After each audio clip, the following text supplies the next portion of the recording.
आगे के छंद में उन्होंने एक बड़ी मार्मिक बात कही। रास रस रचित वाणी सुप्रगचित जगत शुद्ध अविरुद्ध परसिद्ध जाने श्याम श्यामा प्रकट प्रकट अक्षर निकट प्रकट रस शबत अति मधुर वाणी सोजु बानी रसिक नित्य निखिदन रटत कहत अरु सुनत मनुजु बानी ताहि तज और गाऊं न कबहू कछु प्राण रम रही हरिवंश वाणी।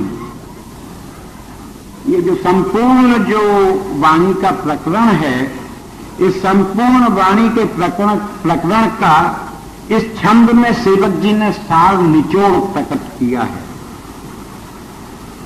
बोले महाराज जी, आपने जिस वाणी की इतनी महत्ता बताई, इतना इसका गुण बताया, आखिर ये वाणी का स्वरूप क्या है क्या वाणी?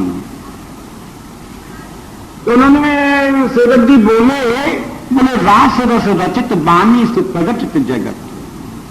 जब प्रिया प्रीतम रास मंडल पर रास करते हैं तो रास में से क्या निकलता है? बोले रास में से रस निकलता है, रस। प्रिया प्रीतम के रास में से निकले हुए रस में अपनी भाव को की कलम डुबोकर श्री हरिवंश महाप्रभु ने इसको वाणी को लिखा है, वाणी की रचना हुई है और वाणी उनके मुख में से बाहर निकली है। काहे से? बोले कि रास के रस से। ये जो वाणी है ये रास के रस में भाव की कलम डुबोकर और इस वाणी को लिखा गया, इसको प्रकट किया गया। बोले वाणी का जो स्वभाव है, इसका जो गुण है, इसका जो महत्व है वो क्या है? बोले इसमें 3 गुण हैं, 3 गुण। पहला गुण बोले रास रस रचित वाणी सुप्रगटित जगत शुद्ध। ये हरिवंश वाणी शुद्ध है, शुद्ध। शुद्ध का मतलब बोले इसमें प्रिया प्रीतम के प्रेम, उनका रास विलास, उनका रस, इसके अतिरिक्त और कोई भी वस्तु नहीं है। न इसमें कोई शास्त्र है, न इसमें कोई मर्यादा है, न इसमें कोई उपदेश है। ये शुद्ध रस में डूबी हुई वाणी, इसमें कोई मिलावट नहीं है। हम लोग कह देते हैं ना, किसी घी की दुकान पर जाते हैं तो घी की दुकान पर बोर्ड लगा रहता है, उसमें लिखा रहता है 100% शुद्ध घी, 100%। इसका मतलब बोले कि ये जो हरिवंश वाणी है ये 100% रस है, इसमें 1% भी कमी नहीं है, 99% नहीं, 100%। कभी कभी तो यहां तक व्यक्ति शुद्धता के दावे में कह देता है कि 101% शुद्ध है, 100 नहीं, 101%। इसी का संकेत सेवक जी ने 8वें प्रकरण में जाकर इसका संकेत दिया कि या में मिलोनी मिले न कछु जब खेलत रास सदा बन। बोले इस वाणी में कोई मिलावट नहीं है, इस वाणी में कोई अन्य रस नहीं है, इस वाणी में चित्त को बताने के लिए कोई दूसरा आधार नहीं है, ये शुद्ध है, शुद्ध। दूसरी बात यह है कि ये प्रसिद्ध है। ऐसी बात नहीं कि हरिवंश महाप्रभु जी ने कोई मनमानी रीति चलाई हो। श्रीमद् भागवत इत्यादि में इस रस का थोड़ी झलक मिल गई थी, महाप्रभु जी ने उसको खंडन नहीं किया, बल्कि उसको साथ में लेकर निकुंज में ही उसको समाहित कर लिया। बोले अविरुद्ध, किसी का विरोध नहीं कर। होता क्या है कि जितने भी धार्मिक लोग हैं, जब वो अपने मतवाद में पढ़ते हैं ना, तो अपने मत को सर्वोपरि बताते हैं और दूसरे के मत को छोटा बताते हैं। लोग ये चेष्टा में लगे रहते हैं कि मेरे ज्यादा से ज्यादा अनुयायी बने। उसके परिणाम में क्या होता है कि जब कोई दूसरे के ठाकुर को, कोई राम का उपासक मिले, कोई शिव का मिले, कोई नारायण का मिले, तो उसको वो हतोत्साहित करते हैं। अरे राम जी में क्या रखा है, यहां आते ना। नारायण में क्या रखा है, यहां आते ना। शिव ने क्या रखा है, राधा वल्लभ के पास आते हैं ना, हरिवंश वाणी में ये ऐसा कोई आग्रह नहीं है। हरिवंश वाणी में दूसरे के लिए उपदेश नहीं है, इसकी सबसे बड़ी विशेषता। इसको लिख लीजिए, कभी कोई पूछे हरिवंश महाप्रभु की सबसे बड़ी विशेषता क्या है, बोले सबसे बड़ी विशेषता ये है कि जैसे अन्य आचार्यों ने जीव को उपदेश दिया, महाप्रभु जी ने कभी भी किसी जीव को उपदेश नहीं दिया। महाप्रभु जी ने जो भी कुछ उपदेश, कहीं मौका पड़ा उपदेश देने का, तो वो अपने को उपदेश दिया और अपने उपदेश को बताया, बोले भाई मैं तो ये मानता हूं और तुम्हारी मर्जी आप बैठो, तुम मानो, ये विरोध की नहीं। और उन्होंने महाप्रभु जी ने कहा भी, बोले रहो को काहू मन नहीं दिए, कोई अपना मन कहीं लगाकर रखो, हमको कोई ईर्ष्या नहीं है, कोई लालच नहीं है, द्वेष नहीं है, उसके प्रति हमारे हृदय में कोई दुर्भाव नहीं है। रहो को काहू मन नहीं दिए। महाप्रभु जी से पूछा, बोले महाराज जी आपने कहा कि कोई कहीं भी मन लगाकर रखे, आपने भी तो कहीं अपना मन लगाया होगा। बोले नहीं नहीं नहीं, हम मन नहीं लगाते हम अपने मन को श्री जी को नहीं देते। क्यों? बोले इसलिए नहीं देते कि मन एक ऐसी चीज है कि इसको जितना लगाओ इतना ही फिसल जाता है। मन लगता है क्या? नहीं लगता। हमारे पास बहुत से लोग आते हैं, बोले महाराज जी हम 2 घंटे बैठकर भजन करते हैं लेकिन हमारा मन नहीं लगता। मैं नहीं लगता है तो अब इसके लिए तो क्या कर सकते हैं? मन नहीं लगता, तुम्हारा मन है, इसको तुम काबू में करो। बोले खूब काबू में करते हैं, लेकिन जब भजन करने बैठते हैं मन उचट जाता है, भजन में नहीं लगता। और जब भजन से उठते हैं तो मन ठिकाने पे आ जाता है, फिर कहीं बैठता नहीं है। क्या करें? हमने कहा बात ऐसी है कि तुम मन को लगाने की चेष्टा कर रहे हो ना, इसलिए मन नहीं लग रहा। जब भजन करने बैठो मन को खुला छोड़ दो।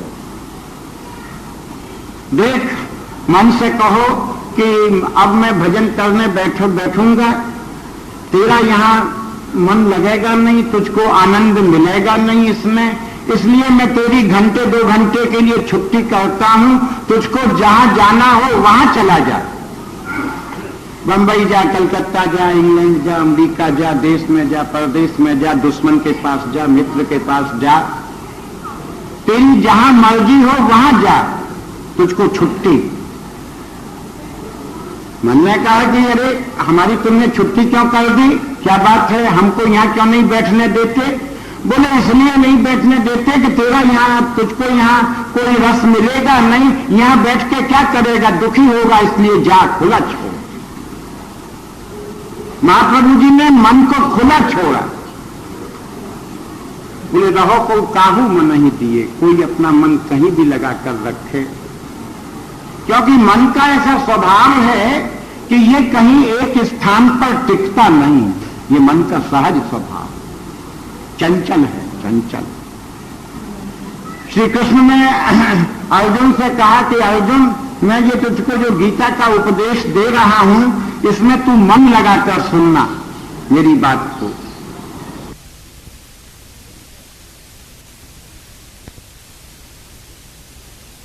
लेकिन ये बात निश्चित है कि आप लोग जितने यहां बैठे हैं उसमें से सत्संग के साथ में मन कहीं न कहीं और भी जाता होगा ही, लेकिन उसको हम नहीं बता सकते कि आपका मन लग रहा है कि नहीं। कुछ चिन्हों से पता लग जाता है। जब श्रोता, सुनने वाला श्रोता जब उसको जम्हाई आने लगे तो हम समझने लगते हैं कि अब ये बोर हो रहा है। जब उसको इधर उधर देखने लगे, उसकी भाव भंगिमा जो है जब ऐसी हो जाए कि मुखार बिंद पर सुस्ती सी आने लगे, हमको अनुभव होने लगता है कि अब इसको आनंद नहीं मिल रहा है, ये बेचारा सजा काट रहा है, लेकिन करे क्या, उठ के जा नहीं सकता। लेकिन अर्जुन के साथ में ये बात नहीं थी। जब कृष्ण ने कहा कि अर्जुन मेरी बात को मन लगा के सुनना है, तो अर्जुन खुद समझ गए कि मैं जो इधर उधर की बात सोच रहा हूं, कृष्ण ने मन की चोरी पकड़ ली। उन्होंने कहा मैं इसको सफाई दूंगा कि नहीं, ऐसी बात नहीं है, मन लगा के सुन रहा हूं तो ये मानेगा नहीं, इसलिए पीछा छुड़ाओ अपना। अर्जुन ने पीछा छुड़ाया, क्या कहकर? बोले चंचलम ही मन कृष्ण प्रमाथि बलभद्रहम तस्याहम निग्रहे मन्ये वायु रिविसि दुष्करम। बोले कृष्ण, ये मन बड़ा चंचल है। ये मन का स्वभाव क्या है? बोले प्रमाथ। प्रमाथ माने मथता रहता है, मथता रहता है। जीव के मन में संकल्प विकल्प एक उधेड़ बनी ही रहती है। एक काम पूरा होता है झट मन, दूसरे में उससे पूरा हुआ, तीसरे में उस उधेड़ बन में ये रात दिन ये मन लगा हुआ रहता है। बोले कि ये कृष्ण, ये मेरा मन बड़ा प्रमथनशील है, प्रमाथ, मथता रहता है। जैसे हम लोग माखन निकालने के लिए दही को मथते हैं ना, ऐसे ही ये मन जो है तरह तरह के सुखों को प्राप्त करने के लिए जीव को मथता रहता है। बोले तीसरा इसका एक ऐसा, इसका तीसरा में एक इसका स्वभाव है कि प्रमाथ बलभद्रहम, ये बड़ा बलवान है, बड़ा बलवान। इसको हम जितना बांधने की कोशिश करते हैं उतना ही ये हाथ से फिसल जाता है। इस हमारे मन का एक ऐसा स्वभाव है कि इसका मन का स्वभाव और जल का स्वभाव एक समान है। जल का स्वभाव क्या है? इसको आप जितनी ऊंचाई में पहुंचाओगे उतना ही ये नीचे आता है। इसी तरह से इस मन का स्वभाव है। ये मन जितनी ऊंचाई में जाता है वहां से उतना ही नीचा चला आता है। इसलिए हमारा मन कभी भजन में लग रहा है, कभी भजन कर रहा है, हमको कुछ आनंद मिल रहा है, तो अभिमान मत कर बैठना। कारण इस मन का ठिकाना नहीं है। महाप्रभु जी ने एक स्थान पर और कहा इस वाणी में, बोले ना जानो छिन अंत कवन बुद्धि खचई प्रकाशित छुट चेतन जो अचेत ते मुनि भय विषवासित। तुम्हारे ये जो मन जो ऊपर जा रहा है, ये ऊपर जाने पर कब ये बिगड़ जाएगा, कब ये बहक जाएगा, इसकी कोई गारंटी नहीं। ये बड़े बड़े सिद्धों के मन बहक जाते हैं, उनका चित्त इधर से उधर हो जाता है। हमारे वृंदावन में एक हमारे रसिक महात्मा का चरित्र मिलता है। एक बाबा राधा वल्लभ दास जी करके एक महात्मा हुए, बड़े शुद्ध कोटि के महात्मा। उनके विषय में ऐसी ख्याति थी कि उस जमाने में बिजली तो थी नहीं, तो ये श्री जी का फारा भरना पड़ता था। नीचे चौक में जो कुआं बना हुआ है, यहां से एक एक मन कलसे के 2 कलश भर के और ऊपर ले जाकर 100 कलशा सुबह और 100 कलशा शाम को भरते थे फारे का। बड़ी विचित्र उनकी स्थिति। सब लोग उनसे बड़ा भय मानते थे, उनके भजन का एक भय था। लेकिन उनके मन का एक चमत्कार, मंदिर में खड़े होकर दर्शन कर रहे थे, तो दर्शन करने के लिए कोई स्त्री आई, बड़ी सुंदर स्त्री। बाबा की नजर उस स्त्री पर पड़ी। स्त्री को देखकर मन में एक सहज प्रकार का मोह हुआ, बड़ी सुंदर स्त्री है, इससे तो हमारा कोई संपर्क बन जाए, मेल हो जाए, बहुत अच्छा है। लेकिन अपरिचित स्त्री बोल सकते नहीं थे। स्त्री को तो कोई पता नहीं था। उसने श्री जी का दर्शन किया, दर्शन करके अपने घर की तरफ चली। बाबा भी पीछे पीछे उसके छुप छुप कर उसके रूप को देखते जाएं, उसके पीछे पीछे चलते जाएं। स्त्री का अपना घर आया, वो अपने सहज भाव से घर में चली गई। बाबा वहां चबूतरे पर बैठ गए, शायद किसी काम से बाहर निकलकर आवे। 10-20 मिनट गुजरा,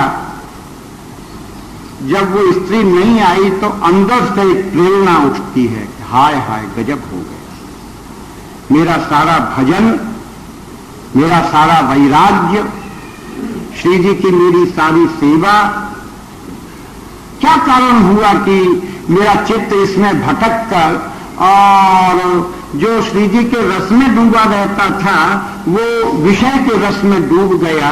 ये तो बड़ा गजब हो गया। तुरंत राधा वल्लभ दास जी के हृदय में चित्त में ये पंक्ति निकली, बोले कि ना जानो छन अंत कवन बुद्धि खटई प्रकाशित, इस चित्त का कोई भरोसा नहीं है।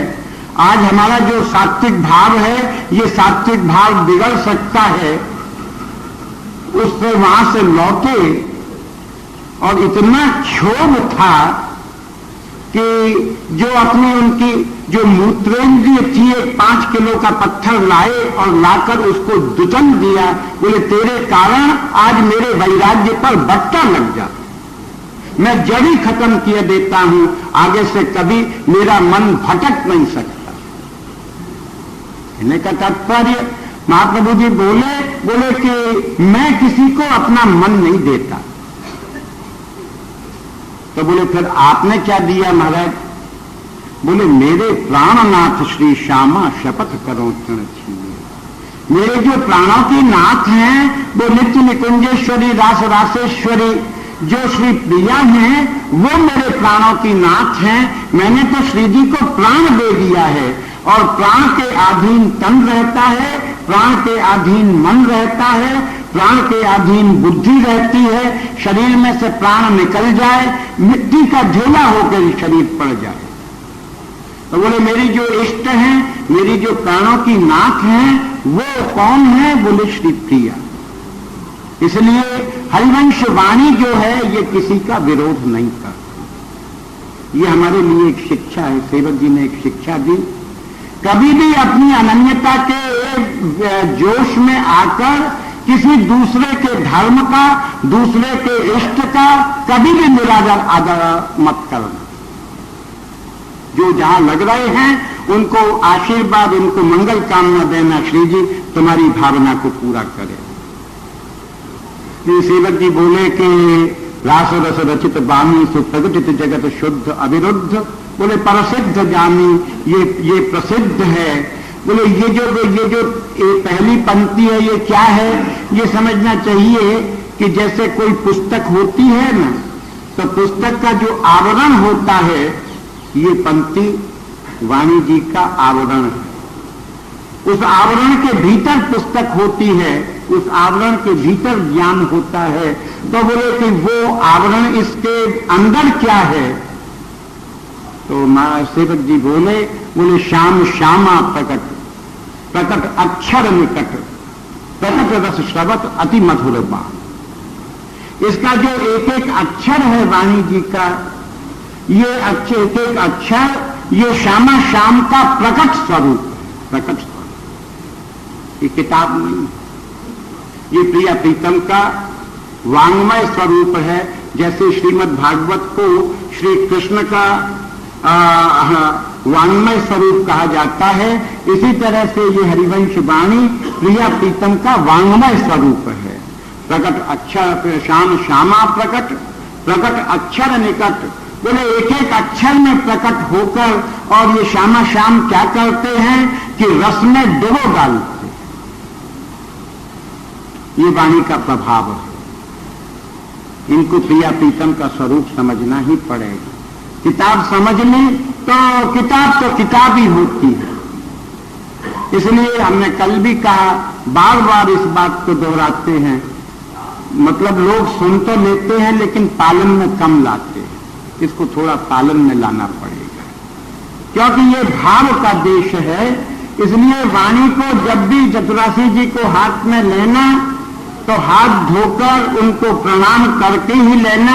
जैसे उपन्यास कहानी की किताब हाथ में आ जाती हैं, इस तरह से इसको कभी मत देखना। इससे अगर ऐसा देखेंगे तो हमको इससे कुछ मिलेगा नहीं। बोले मेरे पास, बोले तो कौन है, किसके पास में हो, अकेले बैठे हो? बोले नहीं नहीं, कोई संग में है? बोले हाँ, वाणी जी का संग है, वाणी जी।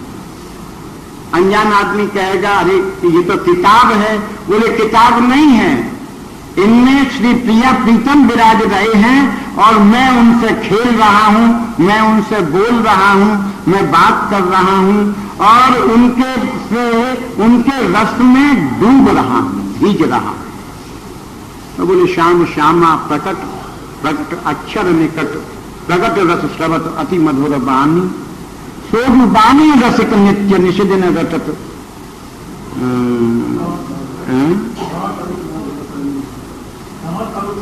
हाँ, कहत अरु सुनत सुनत रस की जानी।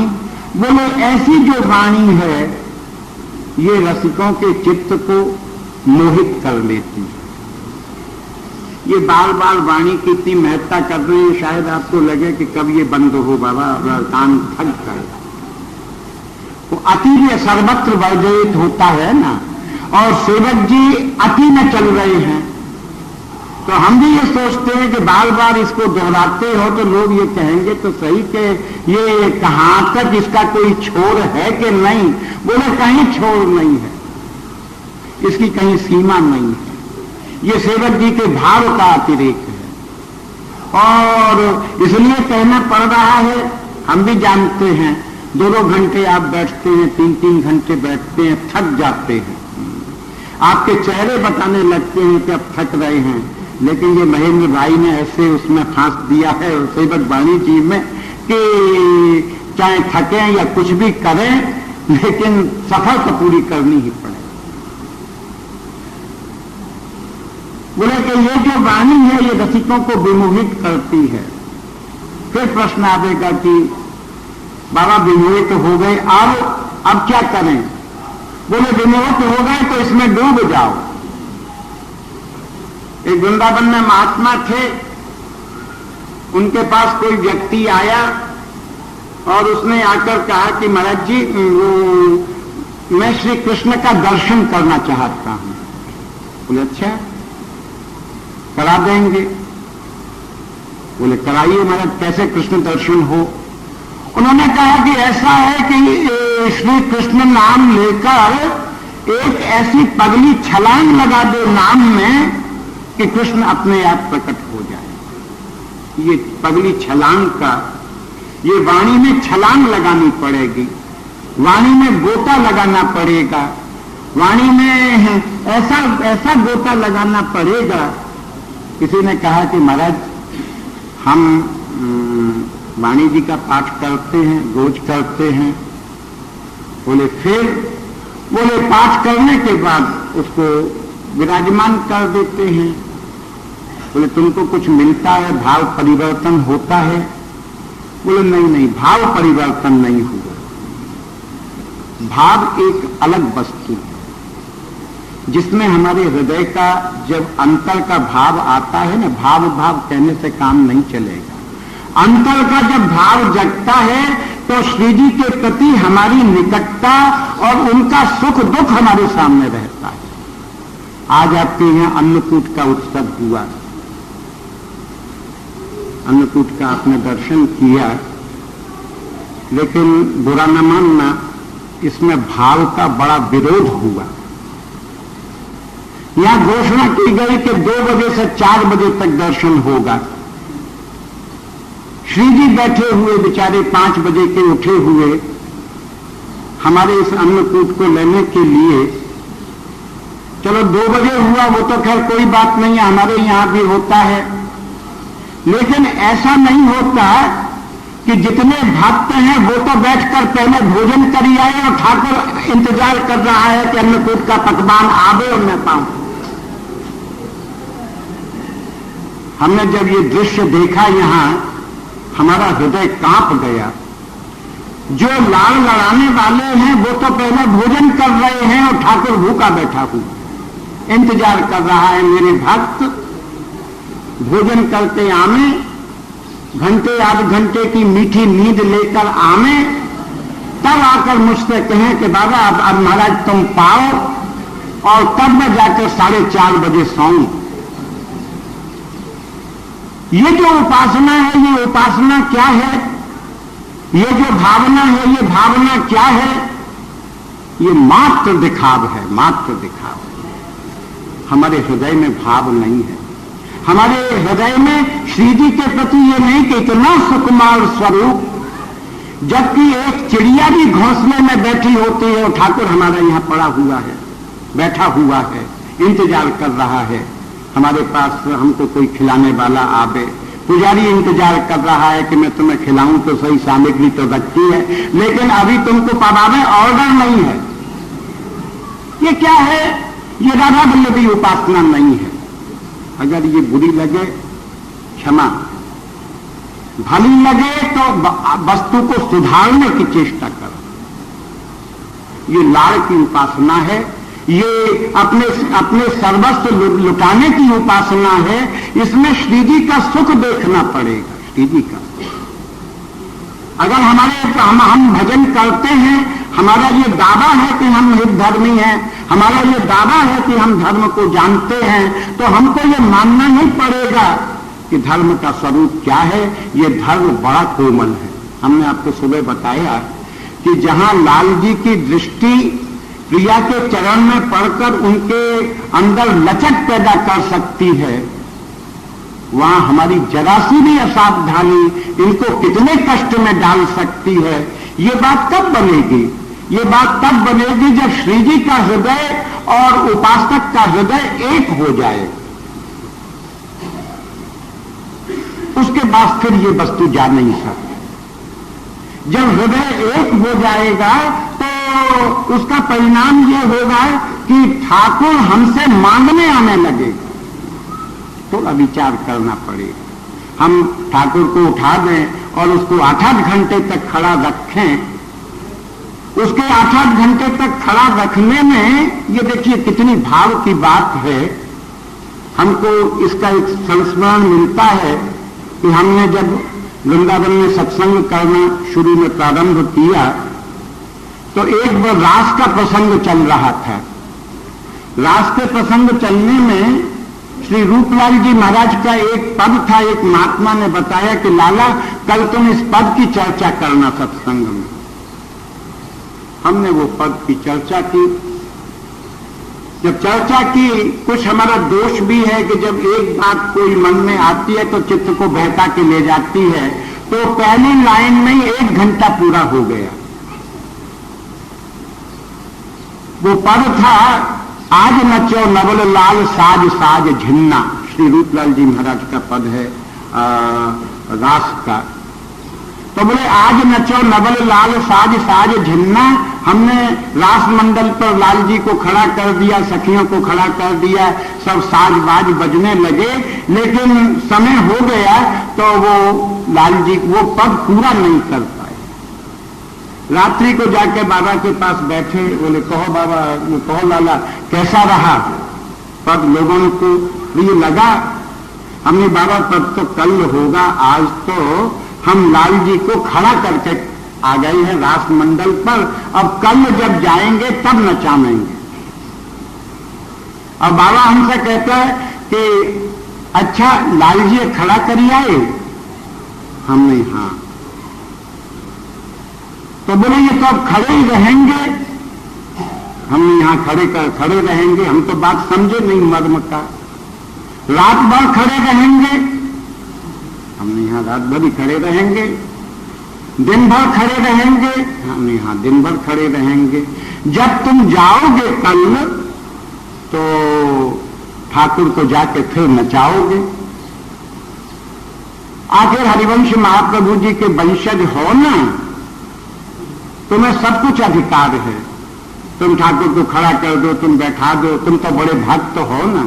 मैंने बाबा बड़ा व्यंग से बोलते हो, क्या बात है? ऐसे व्यंग की क्या बात है? बोले हमारा तुमसे कहना यह है कि कल से प्रवचन देना बंद कर दो। क्यों? बोले इसलिए बंद कर दो कि तुम प्रवचन देने योग्य नहीं। तुम्हारे लिए प्रिया प्रीतम की कोई कीमत नहीं है, उनका कोई मूल्य नहीं है। ये मनमुखी चाल से तुम चले, तुम्हारे हृदय में ये नहीं आया, अरे क्यों नहीं उनको नचाया? हमने बाबा समय हो गया था और लोगों को जाने का समय हो गया, श्रोता कहां तक बैठता? बोले भले ही उठ के चला जाता श्रोता। श्रोता के ऊपर हम बोल नहीं सकते। हमारा जो लक्ष्य है प्रिया प्रीतम के का गान करते हैं, बोलना तुम्हारा भजन होना चाहिए। श्रोता का क्या है, वो आज तुमको छोड़कर कोई दूसरी जगह चला जाए, तुम क्या कर लोगे उसका? तुमने श्रोता के पीछे और ठाकुर को खड़ा कर दिया। कितना सुकुमार अंग। क्या करें बाबा, हो गई गलती भी समझ में आई कि वास्तव में श्रोता सुनता न सुनता, दूसरे दिन आता नहीं आता, हम कोई पैसा तो लेते नहीं है तो हमको ये रहता श्रोता नहीं आवेगा तो पैसा मारा जाएगा, नहीं आता। नहीं बाबा बहुत बड़ी गलती हुई, इसका प्रायश्चित क्या है? बोले भैया कर सको तो इसका प्रायश्चित ये है, भोजन कर लिया हमने नहीं किया, बोले भोजन मत करना, वो भी भूखा खड़ा है तुम भी भूखा सोना, दूध भी मत पीना, दिन भर भी भोजन मत करना।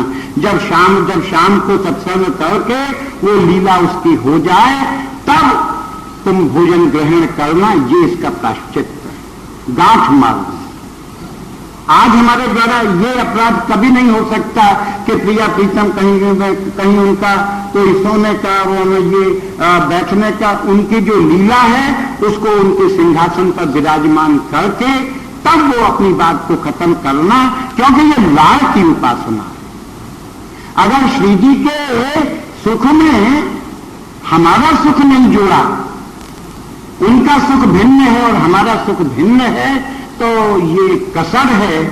हम तो इसको कह सकते हैं, मानना न मानना भावुकों के हाथ की बात है, इसको कोई बुरा न मानना, लेकिन हमारे चित्त में ठेस लगी कि चिलचिलाती दोपहर में और ये ठाकुर यहाँ खड़ा हुआ और वो उसका पकवान अकवान भी वो रखे थे जो भी थे, वो बेचारा देख रहा है कोई आदेश आवे मैं खाऊं और फिर मेरे भक्त आमे और वो अपना जग कर आमे और मुझको यहाँ देखें।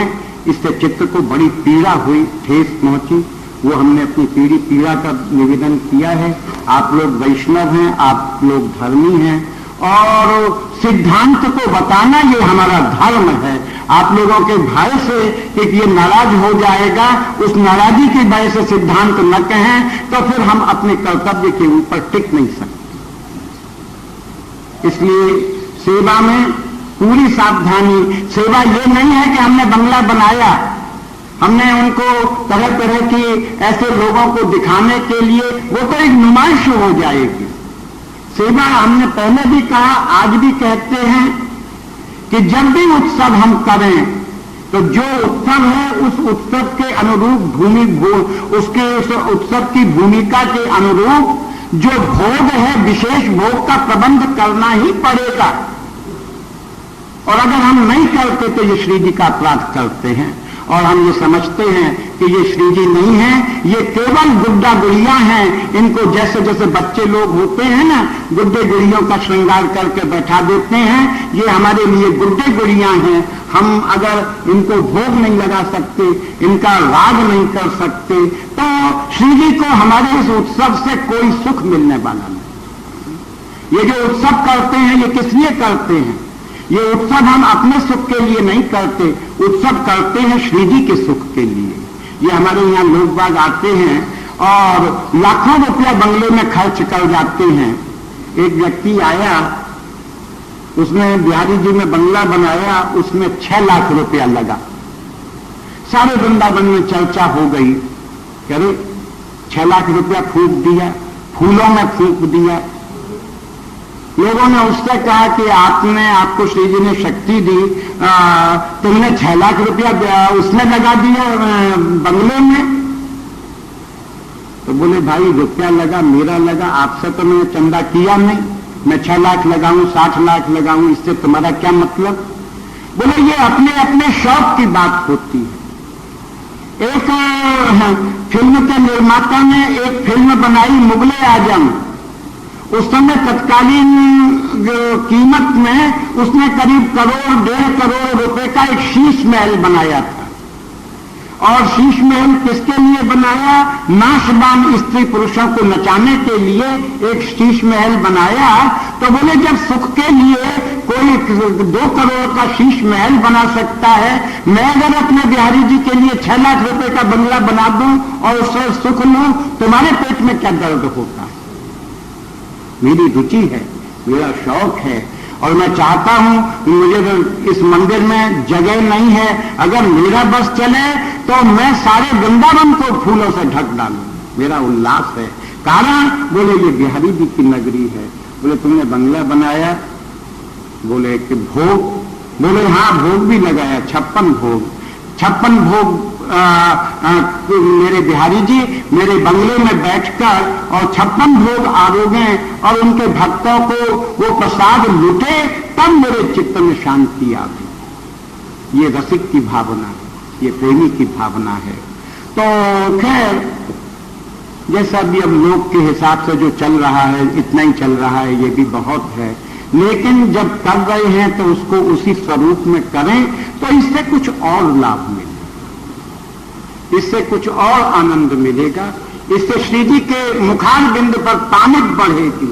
आप तरह तरह की वस्तु, ये जरूरी नहीं है कि मन भर भोग लगे, हम भी लगाते हैं तो मन में तो बहुत रहता है, लेकिन हर वस्तु नहीं लगा सकते। इसका एक सीधा साधन है, आपको 1 किलो लगाना है, आधा किलो लगाना है। 4 तरह की वस्तु, चाहे एक ही एक नग हो, वो 4 तरह की वस्तु थाल में लगा के श्री जी के सामने रखो। कोई पूछे कि बस एक एक नग ही? बोले भावना की बात, इतनी ही शक्ति थी। श्री जी उससे आप जब भोग लगकर आगे, उस समय की वो छवि को निहारो, ठाकुर के मुखार बिंद पर कैसा पानित होता है, कैसा उसका रूप होता है। कभी आपने राजभोग की छवि का दर्शन किया है? श्री जी के मंदिर में जो राजभोग होता है, उसमें सारे आभूषण उतार दिए जाते हैं, पटका इत्यादि सब उतार दिया जाता है, मात्र एक जामा रहता है, उसको भी उसके घेर को जरा सा इकलाई में टांक कर। जब राधा वल्लभ लाल के राजभोग के बाद का दर्शन, ये राजभोग की आरती का मतलब क्या है? बोले इनको सीधा सभाने ले जाया करो, आरती का मतलब। बोले ये जब पाकर आए हैं तो इनके पाकर आने पर इनके मुखार बिंद में जो एक रूप की आभा होती है, जो एक तृप्ति होती है, सखियों के लाड़ से जो व्यंजन बनते हैं और श्री जी उसको आरोगते हैं, और आरोगने के बाद जब उनके मुखार बिंद पर संतुष्टि होती है, उसका दर्शन है राजभोग की आरती। सखियां पूछती रहती हैं, महाराज बड़े फूल गए हो, आज क्या बात थी? बोले आज ऐसी खीर बनी कि उसका जो स्वाद, उसकी जो सुगंध, उसकी महक ऐसी बस गई है कि ऐसा आनंद तो कभी नहीं मिला। बनाने वाली सखी निहाल हो, बड़ी कृपा। हमारी बनाई हुई टूटी फूटी रसोई को और आपने स्वीकार करके और आप संतुष्ट हो गए, उस छवि का दर्शन है। जैसे मंगला की छवि में रात्रि के विहार का दर्शन होता है, इसी तरह से राजभोग में श्री जी जो सामग्री आरोगते हैं, आरोगने के बाद जो उनके हृदय में तृप्ति, एक संतुष्टि मिलती है, उसका दर्शन होता है। और सखियों का जो भोजन है, सखियों के द्वारा पढ़ाई हुई जो सामग्री है,